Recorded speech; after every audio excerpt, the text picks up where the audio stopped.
ازيكم يا شباب، عاملين ايه؟ في الفيديو ده هنشوف مع بعض ازاي ان انا اقدر استخدم ال AI او الذكاء الاصطناعي ان هو يساعدني ان انا اعمل ديزاين ل ويب كيو اي. فيجما في الابديت الجديد بتاعهم عملوا حاجة اسمها فيجما ميك.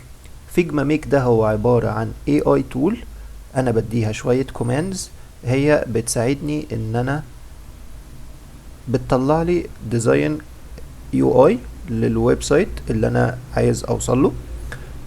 فده بيسهل عليا الديزاين، وفي نفس الوقت بتحول الديزاين دوت لكود رياكت.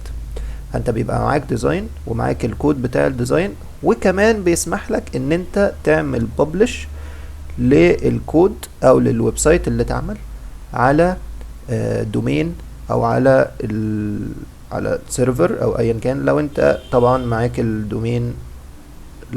الدومين، يعني اللي انت عايز ترفع عليه. انا بكل بساطة بدخل على فيجما ميك وبقول له، بشرح له الويب سايت اللي انا عايز اوصله.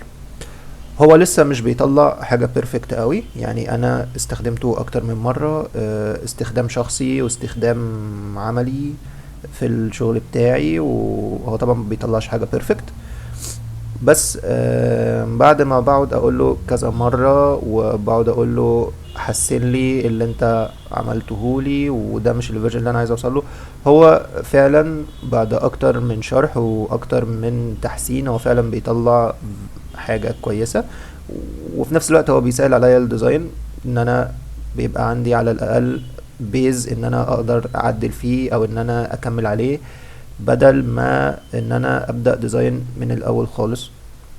فتعالوا نشوف مع بعض ازاي ممكن نستفيد بحاجة زي فيجما ميك. علشان اوصل لفيجما ميك عندي طريقتين ممكن ان انا ادخل بيهم. في الداشبورد بتاعت فيجما اول ما بفتحه عندي في الاختيارات اللي فوق، عندنا زي ما انتوا شايفين هما في اختيارات جديدة قوي اتضافت. فهلاقي عندي هنا اخر اختيار ميك، فده اختيار او ده طريقة ان انا اقدر ادخل بيها. او ممكن بكل بساطة هفتح تاب جديدة من هنا نيو فايل، وهلاقي عندي برضو هنا فيجما ميك. فهما الاتنين هيأدوا لنفس الغرض. فانا هدوس هنا فيجما ميك، هيدخلني على الداشبورد بتاعت فيجما ميك. هلاقي هنا بيقول لي start from example. دول حاجات users من الكوميونتي already عاملينها. يعني اسرح بخيالك، فاهم؟ يعني انت ممكن بفيجما ميك انت ممكن تعمل حاجات كتيرة قوي. وهلاقي عندي هنا بيقول لي what do you want to make، انت عايز تعمل ايه. وهنا هلاقيه بيقول لي describe your idea و attach a design. فانت هنا دوت input، انت ممكن تكتب له اي حاجة انت عايزها او الديزاين اللي في دماغك اللي انت عايز توصل له.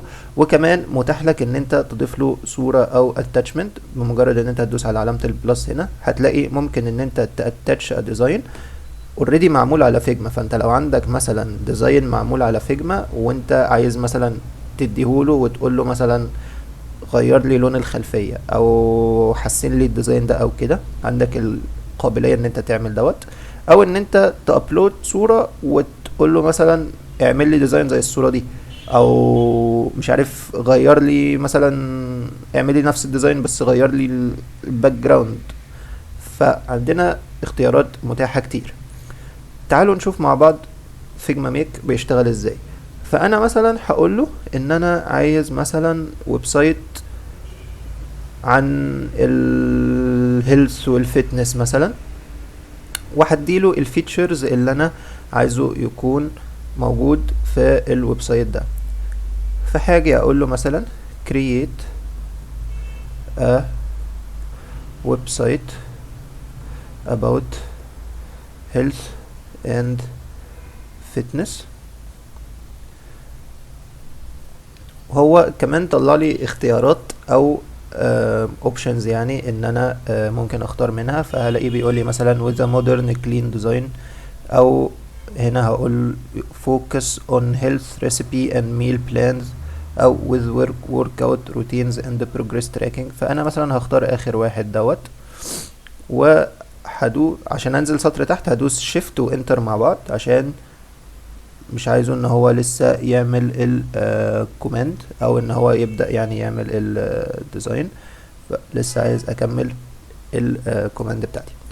فانا قلت له خلاص create a website about health and fitness with workout routines and progress tracking. كمان عايزه ينكلود ان هو يحسب السعرات الحرارية، مثلا يديني الارم مثلا بمواعيد مثلا الاكل، مواعيد التمرين. هديله شوية اوبشنز كده وهنشوف هو ممكن نوصل لايه او يطلع لنا ايه. فانا قلت له خلاص create website about health and fitness with workout routines and progress tracking. هقول له also create calorie calculator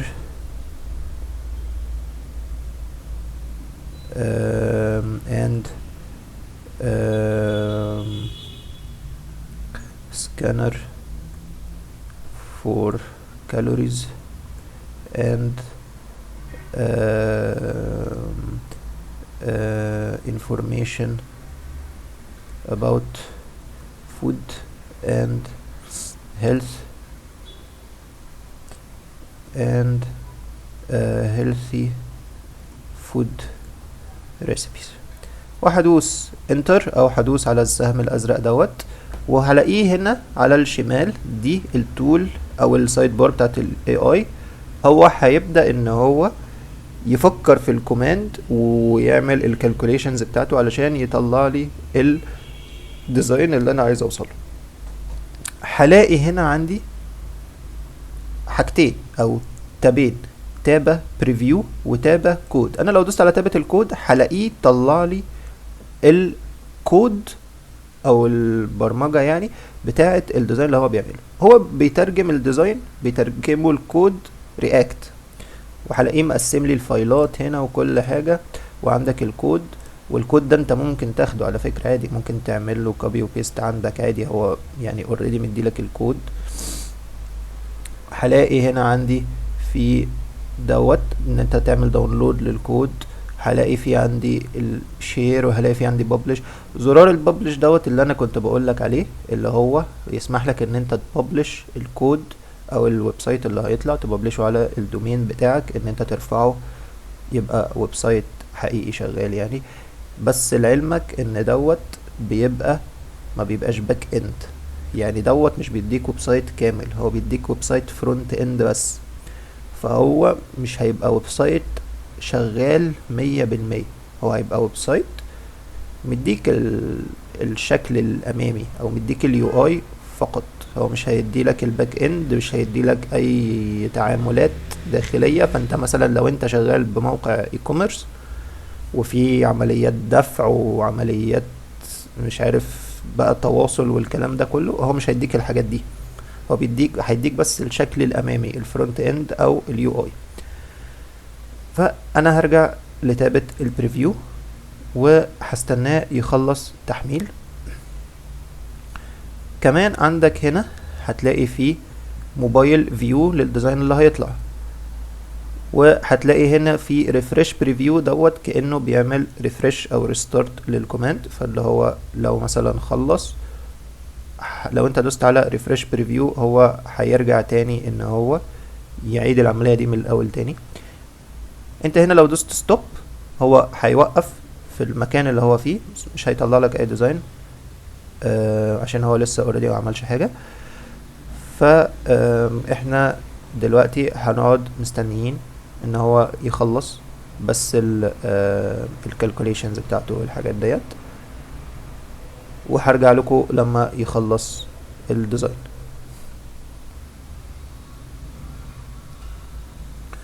زي ما احنا شايفين هو خلاص كده خلص الديزاين او خلص الكالكوليشنز بتاعته، وهو هنا كتب لي خلاص ان هو خلاص ديت الفينيشنج او ان هو بيخلص الكالكوليشنز والديزاين بتاعه كده. وهنشوف هنا ان هو خلاص عمل لي ديزاين قال لك done و how does this look، عايز ياخد رأيك، فانا هديله ان هو اوكي. هلاقي هنا عندي اللوجو والاسمه والسلوجان، وهلاقي عندي navigation workout وبروجرس calculator food scanner recipe health information. زي ما احنا شايفين هو عمل ويب سايت كامل. يعني هو مش احسن حاجة، بس يعني هو عمل الحاجات اللي احنا طلبناها منه من ناحية الورك اوتس، البروجرس بتاعك، جدول بالتمارين والمواعيد بتاعتها، تضيف ورك اوت لو عايز، كالكوليتر، الفود سكان، الريسيبي، والهيلث انفورميشن. فهو عمل كل الحاجات اللي احنا طلبناها منه فعلا. كمان عمل عنده ايرور، بيقول لك هنا ان في ايرور، فانت ممكن تقول له فيكس وهو هيصلح الايرور بتاعه عادي.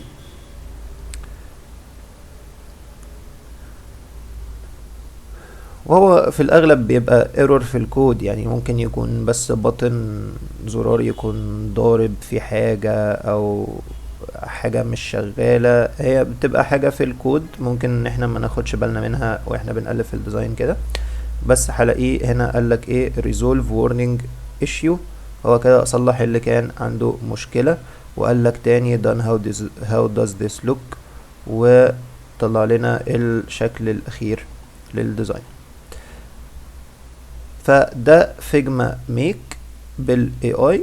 كده نكون عملنا ديزاين بالاي اي. انت ممكن بقى ان انت الديزاين دوت ان هو يساعدك في الديزاين بتاعك انت، فهو يعني اداك خلفية عن الديزاين اللي انت عايز تعمله، سواء ايا كان الويب سايت او المشروع بتاعك. اداك خلفية ممكن ان انت تكمل عليها، او اداك اساس ان انت تبني عليه. لو انت ده طلع لك الديزاين 100%، وهو الديزاين اللي في دماغك فعلا، ممكن ان انت خلاص ممكن تعمل له ببلش او تعمل له شير زي ما قلنا. كمان هنا هنشوف مع بعض الموبايل فيو. هلاقي عندي هنا الموبايل عامله بالشكل ده بصراحة، يعني عامله ريسبونسيف 100%. وانا شخصيا بستخدم فيجما ميك لما بكون يعني خلاص مش عارف افكر في حاجة، او ما عنديش اوبشن ان انا ابني ديزاين، فبستخدمه ان هو بس يوسع لي افكاري وكده. كان عندك اوبشن هنا ان انت تختار ديفايسز ايفون او ديفايسز موبايل يعني مختلفة. عندك الاوبشن ان انت تعمله ريسبونسيف، تحدد الويدث والهايت بتاعك عشان تشوف شكله. ممكن تسحب كده يبقى تابلت مثلا او ايباد. فكده عندنا شفنا كل الاوبشنز اللي متاحة في فيجما ميك والاي اي. وطبعا عندك الكود بتاعك، كود رياكت زي ما قلنا، وتقدر ان انت تعمل داونلود للكود او تعمل ببلش على الدومين بتاعك وترفعه على ويب سايت. وزي ما قلنا ده فرونت اند بس، هو ديزاين بس، ما بيبقاش ويب سايت كامل. يعني انت عندك الفرونت اند، وهتحتاج بقى ان انت توصل باك اند خارجي من بره لو معاك باك اند ديفلوبر، او ايا كان بقى البروسيس بتاعتك تمشي ازاي. وبكده ادينا شفنا مع بعض فيجما ميك والاي اي بتاع فيجما. هو بصراحة خطير وبيساعدني انا شخصيا جدا جدا جدا. وهو يعني مش في العملية ان هو ياخد مكان اي ديزاينر، فهو مش حاجة تخوف ولا حاجة. بالعكس، ده احنا كديزاينر احنا بنستخدمه وهو بيساعدنا في شغلنا. هو ما بيطلعش حاجة بيرفكت 100%، فما يقدرش ان هو ياخد مكانك. فدي حاجة ما تقلقكش خالص، بالعكس انت استخدمه في شغلك. ده بيساعدك انت، وبيقلل عليك وقت، وبيقلل عليك مجهود، هو بيساعدك انت شخصيا. فبس وبكده نكون خلصنا الفيديو بتاع النهاردة، وشوفنا ازاي فيجما ميك يقدر ان هو يعمل ديزاين كامل بمجرد كلمتين. واشوفكم في الفيديو اللي جاي.